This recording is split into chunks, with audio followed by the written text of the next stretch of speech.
There's a moment in every scam story, a single defining moment, when the victim could have walked away. For Caroline Mercer, that moment came at 11:47 p.m. on a Thursday night. Her phone buzzed on the nightstand. The glow lit up her face in the darkness. Her husband Marcus lay beside her, pretending to sleep. He heard her fingers tapping against the screen. He heard her soft, excited breath. And he knew, though he wouldn't fully understand for another 3 months, that he was losing his wife to someone who didn't exist. This is a true story. The names, locations, and certain details have been changed to protect those involved. But what happened, the manipulation, the money, the psychological destruction, all of it is real. And it could happen to anyone you love. Marcus and Caroline Mercer had been married for 23 years. They lived in a quiet subdivision outside of Dayton, Ohio, one of those neighborhoods where everyone waves from their driveways and nobody locks their doors. Marcus worked as a project manager for a commercial construction firm. Caroline had spent 15 years as a dental hygienist before transitioning to part-time work when their youngest started high school. They weren't wealthy, but they were comfortable. They had a modest savings account, a retirement fund that was finally starting to look respectable. 2 cars, both paid off, a mortgage with 11 years left on it. More importantly, they had trust. In 23 years of marriage, Marcus had never once checked Caroline's phone. He'd never questioned her purchases, never monitored her social media, never doubted her loyalty. Because Caroline was, by all accounts, the most sensible person he'd ever known. She balanced their checkbook by hand. She clipped coupons. She researched every major purchase for weeks before committing. So when the cracks first appeared, Marcus didn't see them. He couldn't, because the woman being deceived looked nothing like the woman he thought he'd married. It started, like so many of these stories do, on Facebook. Caroline had always enjoyed country music. She followed several artists online, nothing obsessive, just casual fandom. She liked their posts, watched their concert clips, occasionally commented on photos. One evening in early March, she received a direct message. The profile picture showed a familiar face, a moderately famous country singer in his early 50s. Handsome, warm smile, the blue verification checkmark sat right next to his name, or at least what looked like a verification checkmark. The message read, "Hey there, I noticed you've been such a supportive fan for a while now. Just wanted to reach out and say thank you. It means everything to artists like me. Hope you're having a blessed day." Caroline's heart skipped. She stared at the message for a full minute before responding. "Oh my goodness, is this really you? I can't believe it. I've been listening to your music for over 20 years. You got me through some really hard times." The reply came within minutes. "That's so sweet of you to say, darlin. Music has a way of connecting souls, doesn't it? I'd love to get to know you better, if you don't mind. It's not often I find genuine people online." Caroline felt something she hadn't felt in years. Seen, special, chosen. She didn't tell Marcus. It was just a harmless conversation, she told herself. Just a little escape from the ordinary. What could it hurt? If you're watching this right now, you already know what's coming. You can feel it in your gut. And yet, Caroline didn't. Millions of people every single year fall into this exact same trap. And you might think you're too smart, too careful, too aware. But these scammers are professionals. This is their full-time job. If this story is already making you uncomfortable, that's good. That discomfort might save you or someone you love. Hit subscribe right now, because the worst part of this story hasn't even started. Over the next 6 weeks, Caroline and the man she believed to be a famous country star exchanged hundreds of messages. At first, they were light, surface level. He asked about her family, her hobbies, her favorite songs. He told her about life on the road, the loneliness, the pressure, the isolation. "People think fame is glamorous," he wrote one night. "But the truth is, I haven't had a real conversation with someone in months. Everyone wants something from me, but you just feel real." Caroline found herself checking her phone constantly. At breakfast, during work, in the middle of the night. She began styling her hair more carefully, wearing nicer clothes around the house, Even though she wasn't going anywhere, Marcus noticed. "You seem different lately," he said one evening. "Good different. Happy." Caroline smiled. "I've just been feeling good." She didn't mention the messages. She didn't mention that she'd started calling him Jay in her head. She didn't mention that she'd begun to believe she was falling in love. What was wrong with this? It was just talking, just words on a screen. And he was so kind, so attentive, so different from the monotony of everyday life. Marcus was a good man. She knew that. But after 23 years, the spark had faded. They talked about bills and errands and what to have for dinner. Jay talked about dreams, about feelings, about her. For the first time in years, she felt like someone was truly paying attention. And somewhere deep down, in a place she didn't want to examine too closely, she started to wonder, what if this was real? What if she had been chosen, out of all the millions of fans, for something extraordinary? That question, what if it's real, is the most dangerous thought a scam victim can have. Because once it takes root, it becomes almost impossible to remove. And the person on the other end of those messages, they were counting on it. The first request came on a Tuesday. "Caroline, I need to ask you something, and I hope you won't think less of me." Her heart pounded as she typed back. "Of course. You can tell me anything. I'm going through a rough patch financially. My manager has been stealing from me, and I've had to freeze all my accounts while my lawyers sort things out. I hate to even bring this up, but is there any way you can help me out? Just temporarily. I swear on my mother's grave, I'll pay you back triple once this is resolved." Caroline felt a chill run down her spine. This was the moment, the fork in the road. And she almost listened to the voice in the back of her head that whispered, "Something is wrong." But then another message came through. "I know how this looks. And if you say no, I completely understand. I've just been so isolated, and you're the only person I trust right now. But forget I asked. I shouldn't have put you in this position." That was the hook, the guilt, the manufactured vulnerability, the illusion of being someone's only lifeline. Caroline typed slowly. "How much do you need? Did you catch it?" The manipulation was textbook. Isolation, emotional dependency, guilt, then a request framed as reluctant. This is how professionals operate. They study psychology.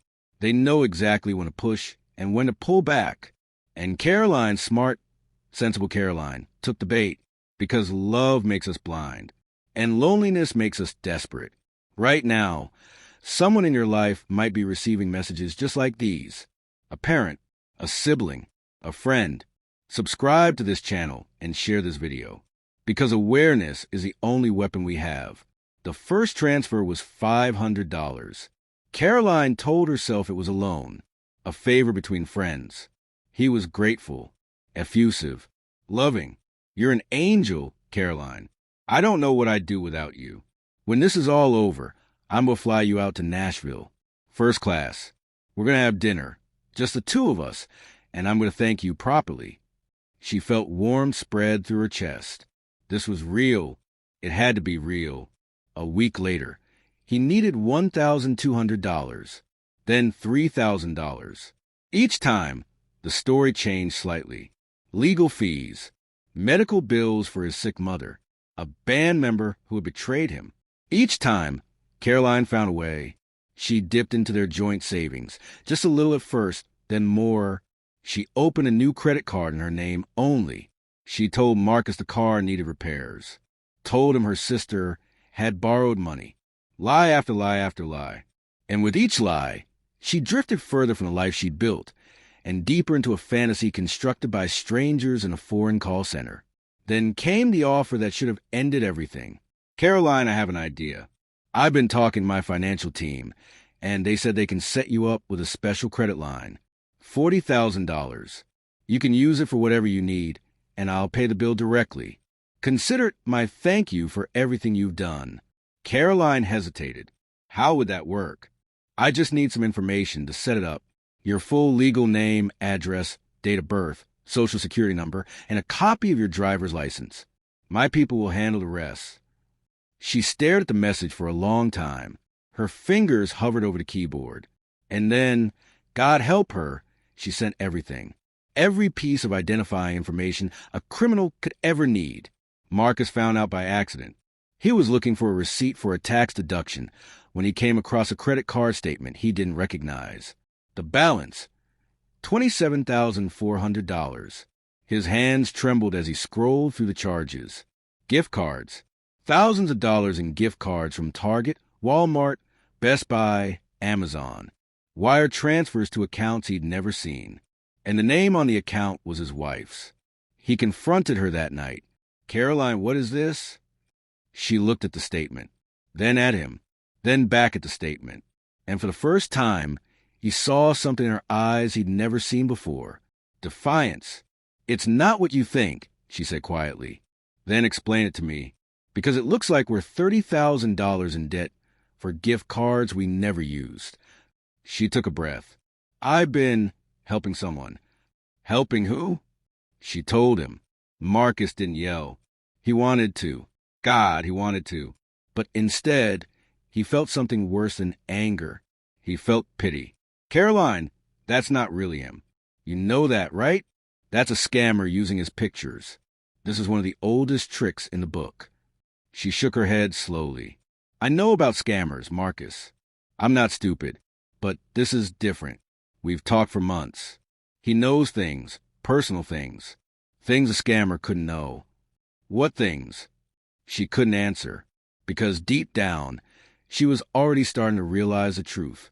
But admitting it out loud to her husband after everything she'd done felt impossible. So instead, she doubled down.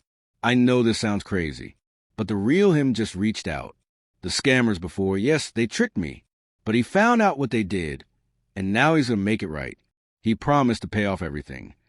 Marcus stared at her. "Caroline, that's the same scam. That's literally the same scam with a different coat of paint. No, it's different this time." "It's not. It is. And this right here is the most heartbreaking part of the entire story.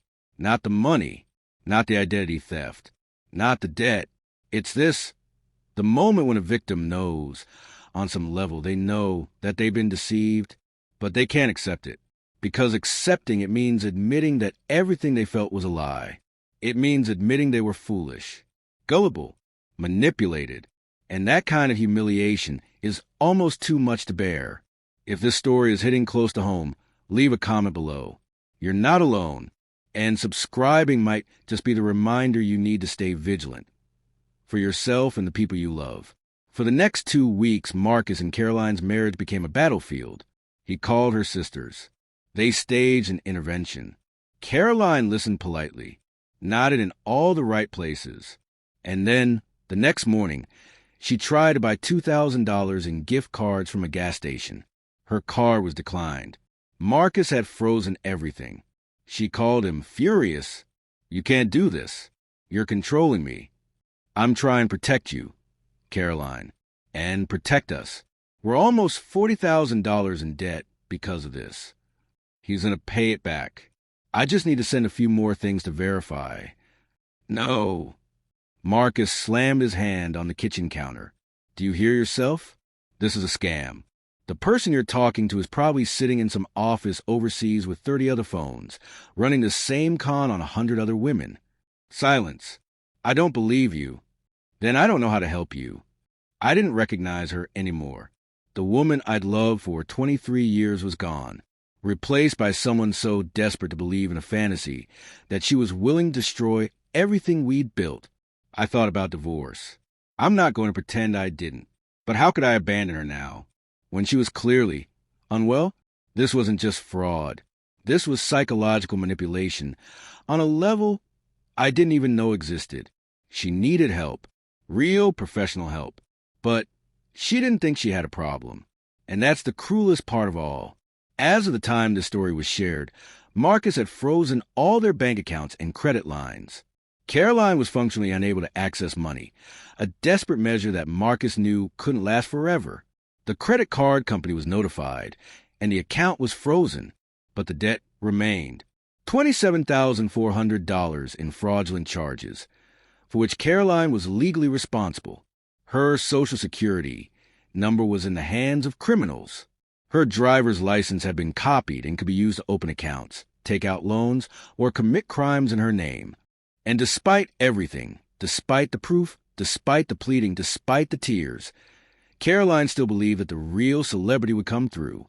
She was still receiving messages, still engaging with the scammers, still convinced that this time, it was different.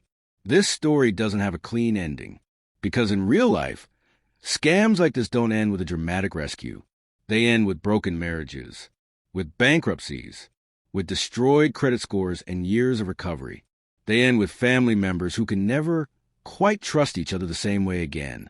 And sometimes, more often than we'd like to admit, they end with victims who never fully accept that they were deceived.